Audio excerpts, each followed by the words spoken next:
नमस्कार। Between the lines with Niranjan में आपका स्वागत है। आज हम बात करेंगे बांग्लादेश से अवैध घुसपैठियों की और अमित शाह की, जो घुसपैठियों के पीछे ही पड़ गए। वो कोई भी हफ्ता ऐसा नहीं हो रहा है जब घुसपैठियों के खिलाफ किसी बड़े अभियान के लिए वो बैठकें नहीं कर रहे हो। हर हफ्ते लगभग कोई ना कोई बैठक है और ऐसे ही एक बड़ी बैठक उन्होंने बुला ली है। इस बैठक के क्या मायने हैं, कौन कौन लोग हैं और अवैध घुसपैठियों के लिए कितना ये खतरनाक है, उनको रोकने के लिए कितना महत्वपूर्ण है, ये सब चीजों को आज हम समझने की कोशिश करेंगे।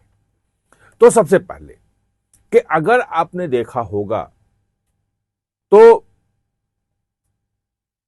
फरवरी से वैसे चुनावी मुद्दा तो रहा है, मतलब अवैध घुसपैठ जो है वो एसआईआर के साथ जोड़ के कि अवैध घुसपैठ को हटाना है। बिहार में भी एक महत्वपूर्ण मुद्दा था, वो आसाम में भी मुद्दा था चुनाव में, और बंगाल में भी बड़ा मुद्दा था।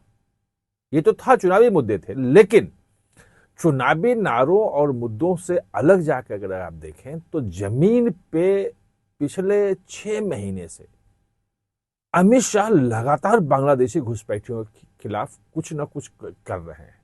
और मैं आपको पूरा गिनाता हूं, आप ध्यान देना। 24, 25, 26 फरवरी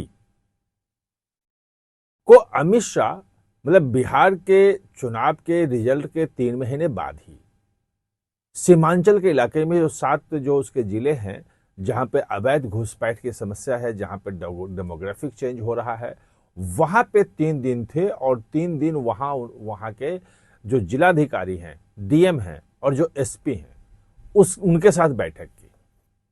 और एक डीएम ने, मैं आपको पहले ही बताया था, एक डीएम ने मुझे बताया कि उस बैठक में उन्होंने साफ साफ टारगेट दे दिए कि ये काम आपको करना है, जितने भी अवैध निर्माण है, जितने भी अवैध चीजें हैं वो करना है, जहां जहां जो पूरा इकोसिस्टम है वो देखना है। अवैध बांग्लादेशी घुसपैठिए जो आते हैं तो उनको ठहराने वाला कौन है, वो सब पैसे लेके होते हैं, कोई फ्री में कोई नहीं बुला रहा होता। एक पूरा का पूरा उनका इकोसिस्टम है, उनका सिंडिकेट है जो ये करता है। सिंडिकेट की पहचान करना, जो अवैध कमाई हो रही है बांग्लादेशी घुसपैठियों के साथ साथ जो है वो नकली करेंसी नोट का भी बात चल रहा है, अवैध जो है तस्करी का भी बात चल रहा है। तो जो कमाने वाले लोग हैं उनकी संपत्ति देखो कहां बढ़ रही है।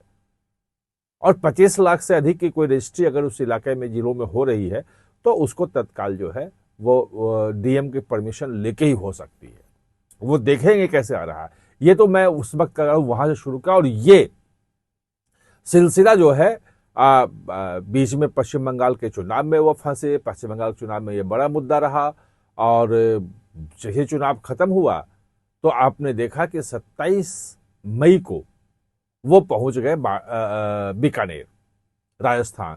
वहां फिर जिलों के साथ थे, जितने भी डीएम एसपी थे, जो मुख्यमंत्री थे, सब साथ बैठकें की और कैसे उसको हटाएं, कैसे रोकें, कोई अवैध घुसपैठ न हो। उसके बाद वहां पे कार्रवाई भी शुरू हो गई। कई अवैध जो मस्जिदें, मजार, ये सब गिराए जाने लगे। और आपने पूर्व मुख्यमंत्री अशोक गहलोत का अगर देखा होगा, सोशल मीडिया पे काफी आया है कि ऐसा कैसे हो रहा है, ये बिना किसी सूचना के हो रही है। वो ड्राइव चल रहा है। उसके बाद 29 मई को वो भुज वाले इलाके में गए थे, जो हरामी नाला का इलाका था, जहां से मुंबई पे हमला करने वाले जो हमलावर थे 26/11 के, जो ताज में हमला किया था। और वो जो कसाब वाला, तो गुट जो है वही हरामी नाला के थ्रू होकर आया था। तो वहां कैसे घुसपैठ रोकने की किया जाए, वहां भी बैठ कैसे की। और फिर 5 जो है 5 जून को तो त्रिपुरा में थे।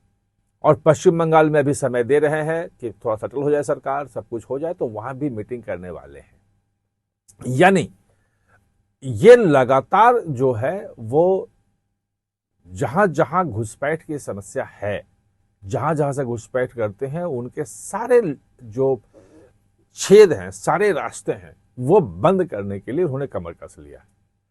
और जहां पूरे देश में बीच में जो घुसे हुए हैं, मान ले कि दिल्ली जैसे शहर हैं, गुड़गांव है, जितने औद्योगिक शहर हैं, जितने महानगर हैं, मुंबई हो, बेंगलोर हो, चेन्नई हो, हर जगह घुसपैठिए पहुंच गए हैं। और पूरा सिंडिकेट उनका है जो वहां तक पहुंचाता है। वहां कैसे पहचान हो, कैसे निकाला जाए, इसको लेकर के 2 बार जो नई जो हाई पावर कमेटी बनी है डेमोग्राफिक चेंज पे, उनके सदस्यों के साथ बैठक कर चुके हैं।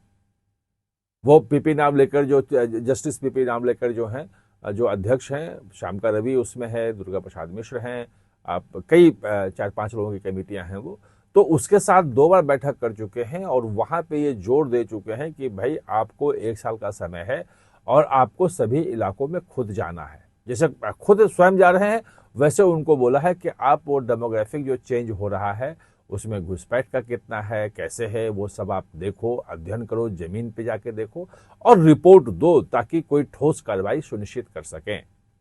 मतलब उनकी रिपोर्ट का मतलब यह है हाई पावर कमेटी का कि अगर उसमें कोई नए कानून बनाने हैं, पुराने कानून में कोई संशोधन करना है, वो तमाम चीजें बताएगा कि क्या क्या उपाय हो सकते हैं। लेकिन इस बीच में अमित शाह ने बड़ी बैठक बुला ली है और वो जितने सीमांत जिले हैं उसके एसपीज की, उसके जो जिला अधीक्षक जिसको बोलते हैं, सुपरिटेंडेंट ऑफ पुलिस, उसकी बैठक बुला ली है। और सिर्फ ये एसपी की बैठक नहीं है, एसपी तो उसमें है ही, उन राज्यों के डीजीपी भी वहां पे है, बैठक में मौजूद होंगे। कुछ लोग जो हैं वो वर्चुअली जुड़ेंगे और जितने भी जो केंद्रीय एजेंसियां हैं उसके जो प्रमुख हैं वो भी उस बैठक में होंगे। चाहे ईडी का ले लीजिए, एनआईए ले लीजिए, आईबी चीफ जो हैं वो होंगे, आरएडब्ल्यू के चीफ हैं वो होंगे। यानी कि पूरी की पूरी सरकार, पूरी मशीनरी को इन अवैध घुसपैठियों के खिलाफ मोबिलाइज कर रहे हैं। और उन्होंने कहा है, अमित शाह जो कहते हैं तो वो फिर बात वो हल्के में लोग नहीं लेते हैं। जो जो जो आपको अभी बोला था ओवैसी ने, असदुद्दीन ओवैसी ने कहा कि भाई अमित शाह अगर कह रहा है तो बहुत गंभीरता से लो, वो कोई बात हल्के में नहीं कहते अमित शाह। तो अगर वो कह रहे हैं, मीटिंग बुला रहे हैं, इसका मतलब कि अवैध घुसपैठियों के खिलाफ एक बड़ा अभियान की तैयारी हो रही है। और धीरे धीरे उसके लिए जो कैपेसिटी बिल्डिंग, अभियान एक दिन में शुरू नहीं होता है। अभियान अगर आप शुरू करेंगे, जमीन पर अगर आपकी तैयारी नहीं है तो फिर टाइम फिश हो जाती है।